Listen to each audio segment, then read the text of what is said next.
Thumbnail দেখেই আগে গালি দেওয়ার কোনো দরকার নেই, পুরো ভিডিওটা আগে দেখুন, তারপরে ডিসাইড করুন। দেখুন, অনেকেই বলবেন ফ্রিতে চলে গেছে এই পকেট পরোটার কাছে খেতে, কিন্তু এটা একেবারেই নয়। এটা আমার প্রফেশন এবং আমাকে সব জায়গাতে রিভিউ করতে হয়। যখন বড় বড় 5 স্টারে রিভিউ করি তখন অনেকেই কমেন্ট করেন আপনারা গরিবের জন্য ভিডিও করেন না, আপনি শুধু বাইরে বাইরে বড় লোকদের জন্য ভিডিও করেন।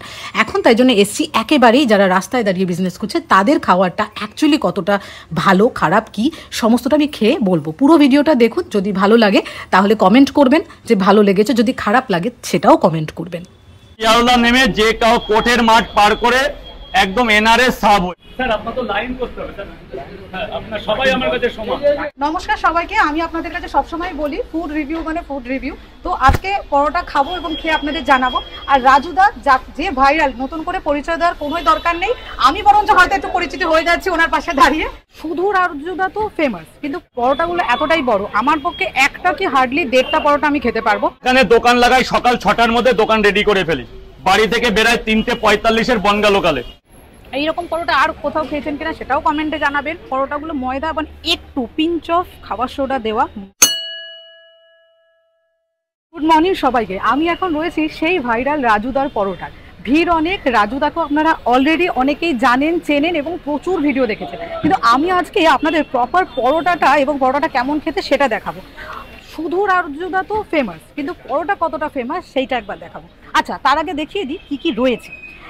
আগে রাজুদা খবরের কাগজের পেপার ছেড়া দিয়ে দিত, কিন্তু এখন কিন্তু প্লেট সিস্টেম করেছে এবং একটা প্লেটের মধ্যে প্রায় ভর্তি, মানে এতটাই বড় পরোটা। এবার পরোটাগুলো কিন্তু এই ধরনের, যতদূর আমার মনে হচ্ছে পরোটাগুলো ময়দা এবং একটু পিঞ্চ অফ খাবার সোডা দেওয়া। আমি যদি ভুলই হতে পারি, বাট আমার মনে হচ্ছে এটা পরোটা দেখে। পাতলা, ভীষণ নরম। নরম আমি বুঝতে পারছি কারণ ধরেই একদম এইরকম করলেই কিন্তু পরোটা ছিঁড়ে যাচ্ছে। এই হচ্ছে পরোটা নরম। আর হচ্ছে রয়েছে তরকারি, যেটা আনলিমিটেড। আমার মনে হয় এখানে মোটামুটি আশেপাশে যাই আছে এই ধরনের যারা দোকান দেয় তারা আনলিমিটেড তরকারি দেয়, মানে চাইলে 2-3 বার দেয়। এইবার বলি, এই যে একটা সেদ্ধ ডিম, এটা কিন্তু 10 টাকা পিস। আপনি যদি শুধু ডিমটা না নেন তাহলে এই পরোটা, মানে আমার যেটা পড়লো সেটা হচ্ছে 40 টাকা। আমি 3টে পরোটা নিয়েছি এবং তার সাথে একটা ডিম, সেটা 40 টাকা। তরকারিটার কথায় আসি, তরকারিটার মধ্যে যেটা দেখতে পাচ্ছি সেটা হচ্ছে এই রকম কাবুলি চানা রয়েছে সয়াবিন, আর রয়েছে এই রকম আলু, তার সাথে একটু মটরও রয়েছে আর একটু ডাল, এটা মুগ ডাল বোধ হয়। তো যা বুঝলাম অনেক ধরনের ডাল এবং মশলা দিয়ে তৈরি। এই হচ্ছে কি কি রয়েছে। এইবার আসি মেন জিনিস, সেটা হচ্ছে খেতে কেমন। চলুন খেয়ে বলি। হ্যাঁ, এই পরোটা ছিঁড়ছি, পরোটা কিন্তু একদম হাতের মানে কি বলবো, জাস্ট হাত দিয়ে এরকম করলেই চলে আসছে। পরোটাটা আগেই বলে দিই, পরোটা কিন্তু গরম পরোটা না, পরোটা কিন্তু ঠান্ডা। কেননা রাজুদা ভোরবেলায় এটা নিয়ে আসে এবং তারপরে বিক্রি করে। তো এখানে ভাজার কোনো অবকাশ নেই, মানে এখানে ভেজে বিক্রি না, আপনি নিয়ে এসে বিক্রি করেন। চলুন, একটা সয়াবিন, একটুখানি কারি আর এই আলু নিয়ে, একটু আলুও নিয়ে নিয়ে খেয়ে বলছি। এখানে আসল খেলাটা তরকারিটা একটা স্বাদ আছে। তরকারিটা স্বাদ বলতে, তরকারিটা ঠিক বলবো না কচুরির তরকারি, আবার একটা পাঁচমেশালি ঘ্যাট মতন। যেহেতু আমার মনে হয় সয়াবিন প্লাস নানান ধরনের ডাল রয়েছে, সেই জন্য ওই 2-3-4টে ফ্লেভার একসাথে গিয়ে, প্লাস আলুর সাথে সয়াবিনের সাথে আর ফোড়ন সব মিলিয়ে কিন্তু একটা অদ্ভুত টেস্ট আনছে। আর সাথে ডিম সিদ্ধ আলাদা করে কিছু বলার নেই। আমি পেঁয়াজ খাবো কি খাবো না আমি জানি না, বাট পেঁয়াজটা নিয়েছি। উনি যেটা প্রমোট করেন আপেল পেঁয়াজ, অ্যাকচুয়ালি একটা বড় 1 টুকরো পেঁয়াজ দেন, সেই জন্য হয়তো আপেল পেঁয়াজ বলেন। আপনারা কে কে এসছেন এই রাজুদার দোকানে, কারা কারা খেয়েছেন, আপনাদের কীরকম লাগে একবার জানাবেন। আর এই শিয়ালদা চত্বরে এইরকম পরোটা আর কোথাও খেয়েছেন কিনা সেটাও কমেন্টে জানাবেন।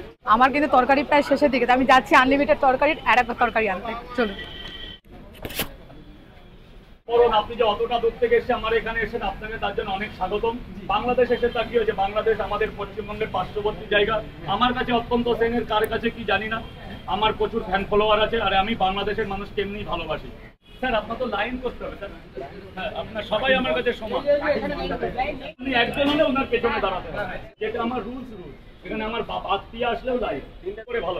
যদি কারো কাছে খারাপ লাগে সে প্রোটেস্ট করবে, কি দাদা যে নুন হয়নি, ঝাল হয়নি, তেল হয়নি, কোনো দিকে ডিস্টার্ব হয়নি, খুব সুন্দর হয়েছে। আমি পরে একটা সাজেশন দেবো, সেটা হয়ে গেলে বলবো, এখন আমি বলছি না। যে কোনো সাজেশন দিতে পারেন, বয়সে বড় হিসাবেও দিতে পারেন, খাবার হিসাবেও দিতে পারেন। ওদের আগ্রহ আছে, আমার কিন্তু ভয় লাগছে, বাজে মানে কোনো ব্যাপার কিন্তু।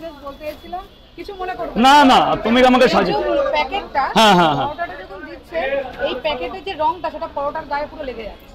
কোন প্যাকেটের রংটা বলুন? এই যে প্যাকেটের রংটা, এই যে এই কালারটা, হ্যাঁ হ্যাঁ হ্যাঁ, এইটা পুরো পরোটার পিছনটাতে লেগে যাচ্ছে। কিন্তু এইখানে তো ইয়ে ও তাই এই প্লেট ছাড়া তো আর হচ্ছে না, মানুষ তো এটাকেই পছন্দ করছে।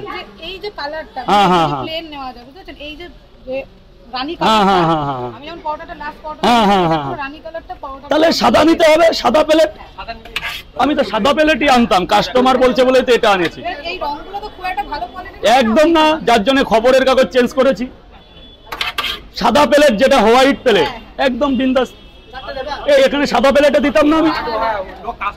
কিছু মনে করলেন না তো? আমি খুব ভালো কথা বললেন, রংটা এটা তো ভালো কথা বলেছেন। আমি সাদা নিলে আরো 2 টাকা কমে পাবো বান্ডিলে। আপনারা এরকম না বললে আমি কি করে বুঝবো? 3টে পরোটা বেচি দাদা 30 টাকা, এখানে অনেক যন্ত্রণা জ্বালার মধ্যে থাকতে হয়। আমার সীমিত 2 থেকে 3 টাকা লাভ থাকে, 3টে 30 টাকা দিয়ে আমার 2-3 টাকা। এখানে অনেক ব্যাপার, সব কথা তো সবকিছুতে বলা যায় না। 500 টাকা লাগে আমার গুমা থেকে এই অবধি আসা খরচা দাদা। এখানে দুজন কাজ করে, দুজনকে 200 টাকা দেওয়া লাগে। এই জায়গাটার ভাড়া আছে, আমার নিজের একটা পার্সোনালিটি খরচা আছে, রেল আছে, আমাদের ভ্যান্ডার মানতলি ছাড়া এগুলো আনতে জানো হয়তো রেল সম্বন্ধে, যে ভ্যান্ডার মানতলি কাঠ ছাড়া এগুলো তুলতে দেয় না। তারপরে একে দাও, ওকে দাও, তাকে দাও। এখানে দাঁড়িয়ে তো তোমরা দেখো, তোমরা তো দীর্ঘদিনের ক্রিয়েটার, আমার সাথে আমার কাছে আছো, কাজে বিশাল কিছু থাকে তা না। এখন পড়াশোনা বেশি দূর করতে পারিনি, আর দারিদ্রতা অর্থের অভাবে একটা কিছুর মধ্যে ঢুকে গেছি। এখন লোকে ভালো বললেও সেটা ভালো, খারাপ বললেও সেটা খারাপ, এই করেই চলে যেতে হচ্ছে। তবে চাই না যে কারো কাছে কারো মনে কখনো দুঃখ দিতে, কারো কাছে কোনোদিন খারাপ কিছু বলতে। যে আমিও একটা গ্রাম বাংলার ছেলে, অনেক কষ্ট, অনেক ঝড় তুফানের মধ্য থেকে আজকে এই পরোটা নিয়ে এসেছিলাম 2012-13 সালের মিডিলে।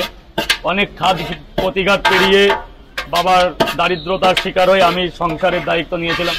আজও সেই দায়িত্ব বহন করে যাচ্ছি, মানে আমৃত্যু পর্যন্ত এই দায়িত্ব আমার বয়ে যেতে হবে।